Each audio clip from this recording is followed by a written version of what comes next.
1년 전기료가 1,900억 원이다. 그래서 공장문 닫겠습니다. 어디를 말할까요? 여기입니다. DB메탈이요. DB메탈이란 굉장히 생소해 보이죠. DB 이러면 동부그룹입니다. 동부그룹. 쉽게 말하면 동부그룹의 메탈 사업을 하는 회사인데 여러분 합금처를 만드는 회사입니다. 그런데 이 회사의 매출액과 영업이익을 한번 보십시오. 이 회사 지금 말입니다. 최악의 위기입니다. 현재 말입니다. 직원이 470명 있는데 그중에 75% 350명을 내보냈습니다. 왜? 영업이익이 2023년에 마이너스 635억 원입니다. 적자예요. 적자. 2022년까지만 하더라도 1489억 원의 흑자. 뭐 회사가 탄탄했습니다. 2021년에는요. 매출액은 5146억이었고요. 영업이익은 1236억. 좋은 회사예요. 2022년에도 매출액이 6709억 원까지 올라갔으니까요. 그러다가 2023년에 그냥 1년 사이에 폭삭망했어요. 매출액도 4220억이 됐고요. 영업이익은 마이너스 635억 원이 됐으니까요. 아마 2024년은 이거보다 더 심각할 거다. 그렇게 예상을 합니다. 아직까지 발표는 안 했지만 최악이 아닐까 이렇게 예상을 합니다. 그럼 왜 이렇게 됐을까? 첫 번째는요. 중국의 과잉 생산입니다.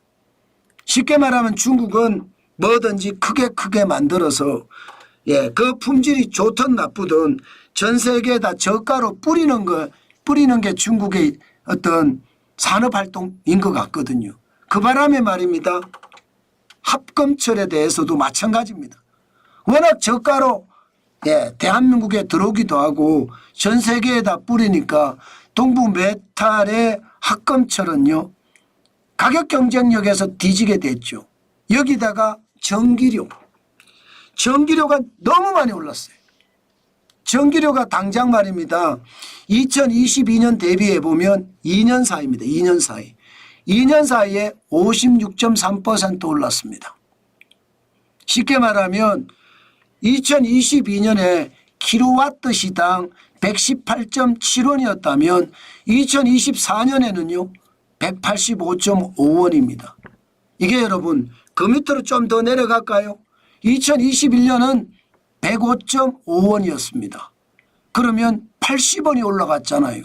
105.5원에 80원이 올라갔으면 2년 사이에 56.3%지 3년 사이로 가버리면 여러분 거의 80%까지 올라갑니다. 전기요금이.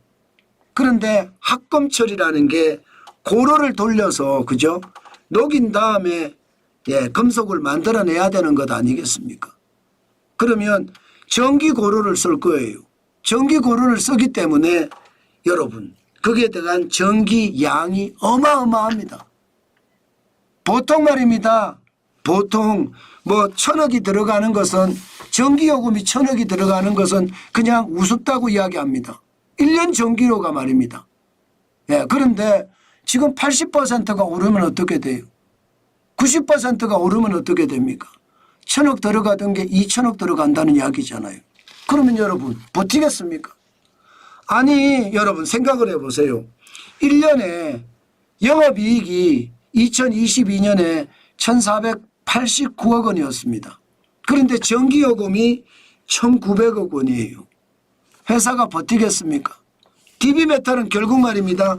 전체 생산 라인 35개 중에 10기를 지금 운영하지 않기로 했습니다. 10기. 생산 라인이 35개입니다. 그중에 10개. 25개만 운영한다는 이야기예요.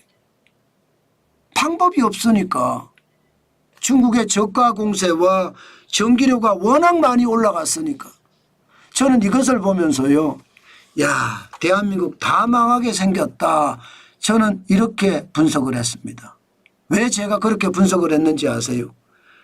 DB메탈 이러면 여러분 대기업입니다. 그죠? 동부그룹의 회사잖아요. 대기업이에요. 게다가 이익이 잘 나는 회사가 지금 마이너스가 났다는 거. 그 이유가 전기요금과 중국의 저가 공세라는 이야기잖아요.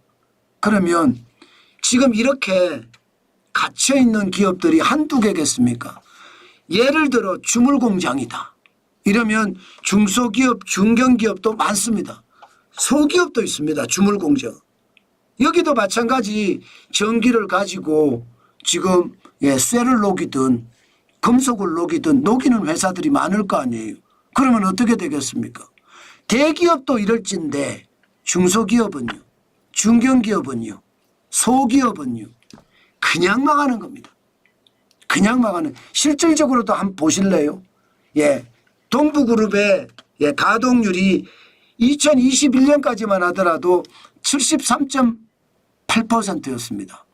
그러던 것이 줄어서 2024년에는 19.5%입니다. 19.5%면 회사 망했다는 이야기잖아요. 쉽게 말하면 회사 망했다는 이야기입니다. 아니 직원이 말입니다. 적지도 않았습니다. 전체 직원이 470명이었어요. 그중에 말입니다. 75% 350명을 내보냈습니다. 대기업이 이러면 여러분 중소기업은 더하죠. 예를 들어 경기 서부 지역의 주조업체 P사 전기료 주조업체입니다. 이게 이제 주물을 다루거나 금속을 다루는 업체들이에요. 연매출이 2022년 12억이었습니다. 그런데 말입니다. 전기료가 1억 5천 12.5%예요. 그러면 여러분 이런 기업이 살아나겠습니까? 못 살아납니다. 다 망합니다. 그만큼 말입니다. 전기요금은요 지금 기업들에게 엄청난 부담이 되고 그 부담은 결국 고스란히 기업들이 다 떠안아야 되는데 이제는 떠안을 능력이 없다는 거예요. 그러니까 망하는 겁니다. 여러분도 알다시피 경제가 정치에 휩싸이면 경제가 무너진다고 말씀을 드렸잖아요. 그 모양새가 됐습니다. 지금 기본적으로 문재인 정부 때 원전은요 적폐 세력의 대상이었습니다. 아예 원전이라는 업종 자체를 말살시키려고 했어요. 그 바람에 원자력 발전소를 짓지를 못하고요. 그 와중에 러시아 우크라이나 전쟁이 나면서 유가가 폭등했죠. 여기에 코로나 팬데믹도 한몫했고요. 그러면서 말입니다. 유가가 너무 많이 오른 거예요. 유가가. 오르니까 여러분 원자력 발전소를 만들어서 더 돌리면 전기료의 제조 원가는 낮아지는데 화력발전소나 LNG를 계속 돌려대니까 전기료는 올라가고 전기회사들은 적자가 나고 환전 장난 아니잖아요. 발전회사들이 적자가 나고 난리도 아니었습니다. 결국은요 전기요금을 올렸어요. 게다가 포퓰리즘이 더 성한 바람에 이게 여러분 주택용 전기요금은 덜 올리고요. 산업용 전기요금만 계속 올려댔습니다. 그러니 말입니다. 전기요금이 워낙 많이 올라가서 킬로와트 시당 185.5원 2년 사이에 56.3%지만 3년 사이로 보면 거의 90% 가까이 늘어났거든요. 그러니 말입니다. 기업들이 버텨낼 수 있겠습니까? 제가 봐서는 총체적 위기입니다. 지금 기업들 입장에서 보면요. 최저임금은 최저임금대로 올랐습니다. 주 52시간제는 주 52시간제로 방해가 됩니다. 여기에 비용이 굉장히 늘어났잖아요. 전기요금까지 올라가면 과연 기업들이 얼마나 버틸 수 있을까요? 저는 그게 충격이라는 뜻이고요. 특히 말입니다.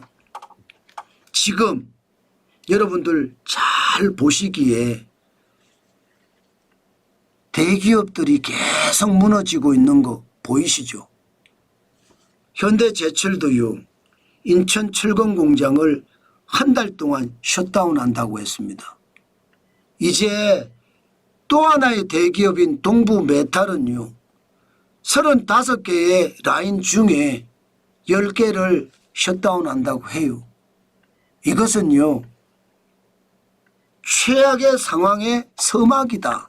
저는 그런 생각이 듭니다. 중소기업이 망하는 것은 이미 많이 망했다는 뜻이에요. 중견기업이 망하는 것도 이미 많이 망했다는 뜻이고요. 이제 대기업이 망해가고 있다는 이야기입니다. 이것은 대한민국에게는 최악의 시나리오입니다. 자칫 잘못하면요, 대한민국 경제 전체가 저는 와르르 붕괴할 수도 있다는 뜻입니다. 그만큼 우리 경제 최악입니다. 제가 여러분들에게 진짜 많이 망한다 말씀을 드렸는데 그게 이제는 현실이 되어버렸습니다. 제가 2020년, 2021년, 2022년 이때만 하더라도요, 초짐이 보인다는데 2023년부터 현실화되더니 2024년에는 이제 대기업까지 망하는 그런 사태가 벌어졌다는 이야기입니다. 그런데 우리나라는 지금 무정부 상태죠. 더 빨리 망할 거예요. 제가 이런 말씀 드려서 진짜 죄송한데 그게 현실이 될 수밖에 없는 게 너무나 안타깝습니다. 그래서 더 대한민국 경제는요, 충격적인 상황이 될 가능성 높습니다. 저는 여러분들에게 계속 말씀을 드립니다. 네, 지금은 우리가 투자할 때가 아니다. 지금은 열심히 일해서 현금을 모을 때다. 그 말씀 드립니다. 그게 지금 꼭 필요하다는 그 뜻입니다.